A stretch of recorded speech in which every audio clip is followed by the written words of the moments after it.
புரதச்சத்து பற்றாக்குறையை நிவர்த்தி செய்யும் கடல் பாசி விவசாயம் பத்தி பார்க்கலாம் வாங்க. மக்கள் கவலைப்படும் விஷயங்களில் ஒன்று புரதச்சத்து பற்றாக்குறை. புரதச்சத்து பற்றாக்குறை நாட்டின் பொருளாதார வளர்ச்சியையே பாதிக்கிறது. உணவில் புரதச்சத்து குறையும் போது ஒருவரின் உடல் வளர்ச்சியும் மூல வளர்ச்சியும் பாதிக்கப்படும் என்கிறது மருத்துவ ஆய்வு.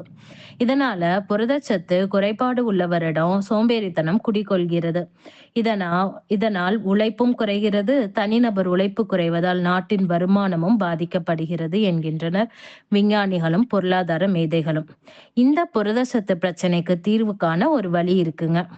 அதுதான் கடலில் விவசாயம் செய்வது. பாசி வகையை சேர்ந்த தாவரங்கள் கடலில் நிறையவே வளர்கின்றன. இவை அதிவேகமாக வளரக்கூடியவை. எனவே கடலில் பாசிகளை பயிரிடுவதன் மூலம் புரத உணவு பற்றாக்குறைக்கு முடிவு கட்டிவிடலாம் என்று ஜப்பான் விஞ்ஞானிகள் கண்டுபிடித்துள்ளனர். இப்படி ஆய்வு செய்து கண்டுபிடிச்சது மட்டும் இல்ல, அதற்கான முயற்சியிலும் ஈடுபட்டிருக்கிறது அந்நாடு.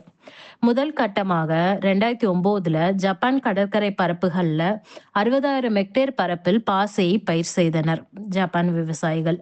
இந்த நுட்பம் வெற்றியை தரவே கடந்த 15 ஆண்டுகளில் மட்டும் 1,00,000 ஹெக்டேர் பரப்பில் பாசியை பயிர் செய்திருக்கிறாங்க. சீனா, இந்தோனேஷியா மற்றும் அமெரிக்க விவசாயிகளும் இப்போது கடற்கரையில் பாசி விவசாயத்தை ஆரம்பிச்சிருக்காங்க.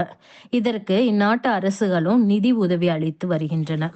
ஜப்பான் உள்பட இந்நாடுகளில் பயிர் செய்யும் போர்பைரா எனும் பாசி புரதச்சத்து நிறைந்திருப்பதால் இது உணவில் அதிகம் சேர்க்கப்படுது. இது அசைவ உணவுக்கு ஒப்பானது என்பதால் இந்நாட்டு தினசரி மெனுவில் பாசி உணவும் ஒன்றாகிவிட்டது.